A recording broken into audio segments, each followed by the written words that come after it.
To begin with, maybe if I might, I'll start with the question itself. It's a conversation, but perhaps Sadhguru can look at this issue. An issue which is concerning me and I'm sure many of us. The growing desecularization of Indian society, by which I mean the growing presence of religiosity in the public sphere. As I say this, I'm aware that Sadhguru, I've read the book, Inner Engineering, makes a very fine distinction. He himself is critical of blind religious practice, just as I think he's also critical of blind science. He draws an equidistance between the two, and I think his realm is that of spirituality and inner development, which is what inner fulfillment, which is what inner engineering. He'll speak about that. But my question to kick off this discussion is this a cause for concern because it seems to sabotage the long-held value of secularism in our country, in our constitution, the growing presence of religiosity in the public sphere, where religion should be a private affair, it's become a public affair, the growing market paradigm of religion and religious gurus and yogis, this whole God-mongering, and the way privatized. Religion is not privatized. Religion should be public. Everything else is privatized around us, and religion seems to be coming to the forefront in the public realm. And therefore the question is the threat to Indian secularism, the deviation from our constitutional assurance, the growing division of fractions that it's creating in society, and therefore the growing communalization both of the right and of the other varieties that we are seeing.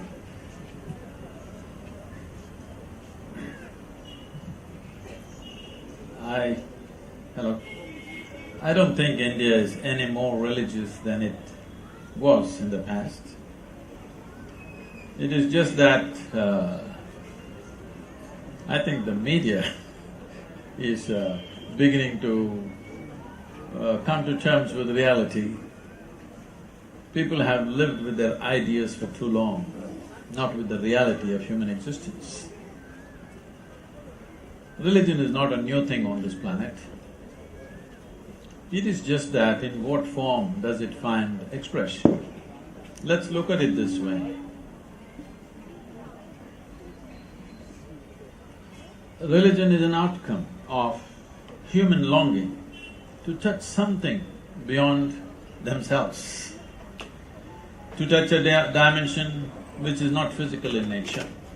This human longing cannot be put down because of fancy ideals and ethics and whatever else they make up. People, when they are poor, you can propagate these kind of things as if survival and utilitarian aspects of life are everything. But once they do well, it won't mean anything to them. They will naturally look for something. In what form they look at it? Is it dogmatic? Is it a genuine search? That is the only question. We must understand this. First of all, India is a godless land, has been for thousands of years. We have always been a land of seekers, never a land of believers. It's only now, because of various influences, we are becoming this way, that everybody wants to believe something. Let me tell you what I mean by this. See, when you believe something, you have made some authority into the truth. When you seek, truth is the only authority for you. This has always been the fundamental ethos of this nation. You can believe something, you can disbelieve something, but still, you can still be a seeker. This is a land which never believed, even when so-called entities that we considered divine appeared. None of them could ever give us a commandment. We only had a debate. When Shiva came, his wife had a long debate with him. When Krishna came, Arjuna had a very long debate with him, questions and questions and questions, because this is the nature of the human mind. Denying that and believing something that a certain authority has expressed or seems to have expressed is a new phenomena in this country, and you're seeing that in many different ways. About thinking that suddenly India is no more secular, I think it is only a figment of a certain segment of the media which goes on this. We don't know what is the intent behind it. India is as secular as it can be. Just see all the people sitting here, they all believe different things and they're all sitting together, no issue, nobody is going to stab anybody here. And this is a land where for thousands of years, in the same house, if there are 5 people, they are worshipping 5 different gods in the same family. And there never was a conflict because this is a land where we have always known that God is our making. This is something that most other cultures have forgotten, that God is our making, because we do not know the nature of creation, because we are quite clueless about where this cosmos begins and where it ends and how it happens. We are looking for a source. A very simplistic thing would be, because we are human, we think a big man is sitting up there and doing it.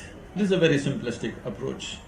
But this is a nation offered every kind of possibility, and above all the deities that you see in this country were never seen as gods, they were seen as devas, that means they're exalted human beings. All the people, the iconic people worshipped in this country, whether you take Rama, Shiva, Krishna, these are all men who walked this geography. They did not land from somewhere. They walked this geography, they lived human lives, they had their own children, they had the entire works, families and kingdoms to rule and many things. They had their share of problems. Only reason why they are worshipped is, no matter what kind of hardship came to them, they remained unmoved. Something within them did not succumb to the external challenges that they faced. That is the only quality that is being worshipped, and it should be worshipped. Because what life throws at us is not our choice. What we make out of it is our choice. Thank you. I must, in spite of the ovation, say that to be popular may not be always to be right. Romanticizing religion the way you have done goes against the grain of the facts on the ground. The fact of the matter is, religion, both in this country and elsewhere in the world, has been responsible for far more deaths than any other activity of human being has been. Definitely, I'm not disagreeing The fact with that. is… No, you're not making the distinction between seeking and believing. No, we'll come to that. Let me say my piece. You cannot come to that later. You have to look at it now because… No, I will choose to tackle it when I choose to tackle it. I want to tackle it now. I'm not here as your follower. I'm here as a debate. All right. We are in a conversation. You have asked me a question, let me complete it. I've not asked you a question. You already asked. No, I've not asked you a question. I've said, I've made a statement that religion has been responsible for far more deaths than any other human activity. I'm also saying that you are happily confusing myth and history and talking about Rama and Krishna walking the earth. Now, it's debatable whether this is history or myth. Shiva having a conversation with his wife and somebody having a conversation with somebody. You can't confuse history and myth and wade into all of this and run a logical argument. I know you are not for logic. At least you don't think logic is the end all of all discussion, at least from the book, which I respect that point of view.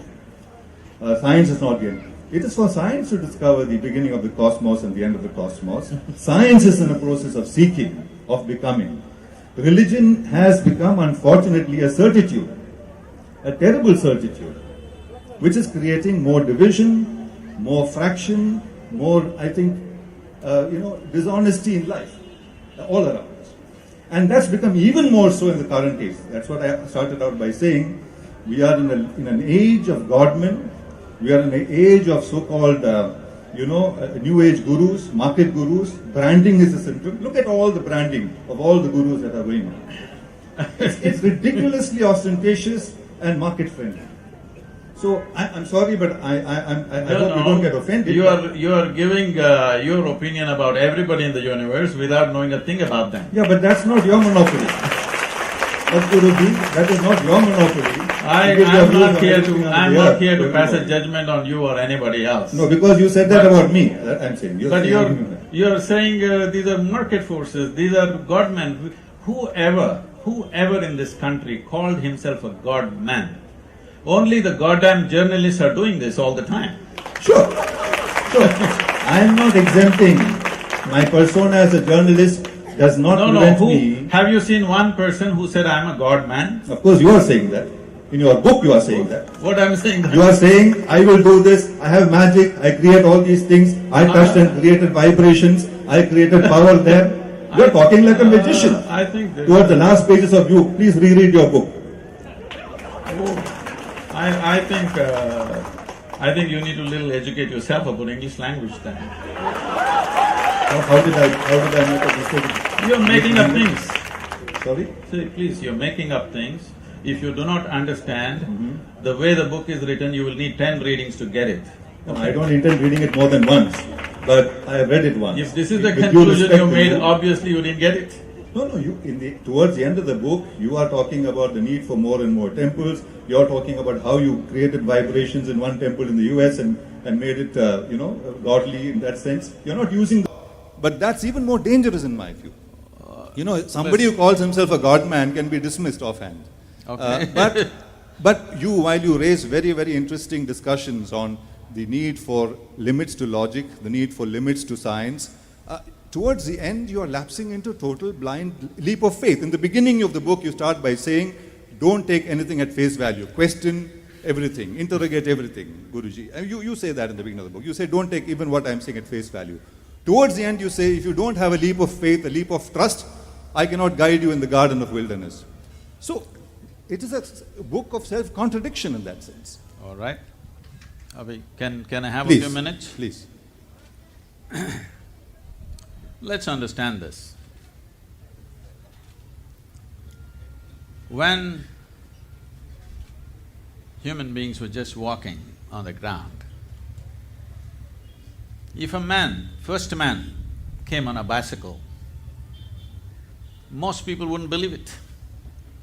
They would think it is something absurd or illogical or magical.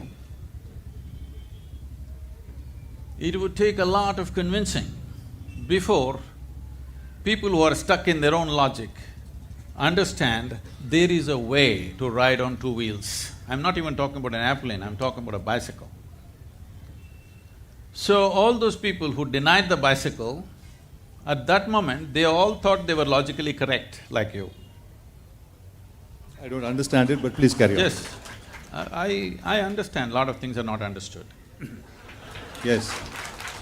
Unless they're understood, they're not understood. Because the way you're going at it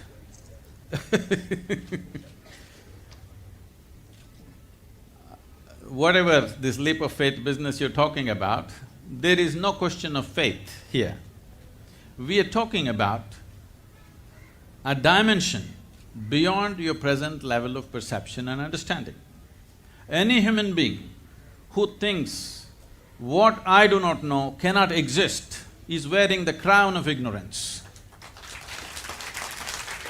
The most fundamental aspect of human intelligence, if it has to flower, is to constantly be able to see things that you do not know, things that you do not perceive exist all the time. This has been the exploration of science, this has been the exploration of every spiritual being. If you do not understand the difference between crude logic which binds you down and a logic which evolves you into a different dimension of existence, that is what we're trying to change. That is what we're trying to touch people with, that they do not have to limit themselves to their present dimension of logic and intelligence. There is a way to transcend this, there is a way to touch other dimensions of life. You thinking anything that you don't understand cannot exist is… Well, now that you have told me what I'm thinking, let me say what I think. what I think is not exactly what you are saying, I'm thinking. No, from what you said, otherwise I'm not delving So into your there's an mind. understanding problem there as well. Let me explain what I meant, or what I think many people here also know what I meant. The simple fact is, science is never a certitude. Theory of science is always based on falsifiability. Falsifiability is the basis of science. Religion and spirituality, may not be spirituality so much, religion You better certainly. make the distinction. You must make the distinction. Yes, I'm making the distinction. I am suggesting that you do make the distinction in some parts of what you're writing, but you tend to oversee the distinction, and that, to me, becomes very dangerous, particularly in the times that we live in, because the dominance of religion in public affairs, in the public sphere, is creating more divisions than unity. That's very obvious before us, the kind of tensions that we in society. I don't think it is true that this was always the case. I think it's become more acute, at least in my lifetime of the last 30, 40 years. I can see there's been a progression for the worse. So either I'm seeing it with jaundiced eyes, deliberately, perversely, I don't see why I should do that, or there is a real problem there. See, people have always been religious, all right? But religion as it was propagated here was never an absolute. There's never only a debate. But for every kind of mind, for every kind of intellect, there is an option to choose. It is very unrealistic to expect everybody to have a certain type of intellect. It will not work. So for every type of person, there are different kinds of forms and formats to pursue. And very clearly, very clearly, in every village, they have a different god or a goddess. What is it that should people write it on their forehead that we made it up? They're telling you, this is our goddess, this is only for our village. This means what? They made it and they revere it because they need some point to hold their emotion and to look up to something. And this is not an unknown thing. And they don't have any problem going elsewhere and elsewhere. So that type of religion has been there, but first of all we must understand this. This has been a land of seeking. Maybe confused and colorful kind of seeking, because this is how human beings are. Making and putting a label on all of them is a wrong way to look at human beings, because human beings are in different state of evolution. You have to respect where they are and see how to take them to the next place. The last part of the book which is bothering you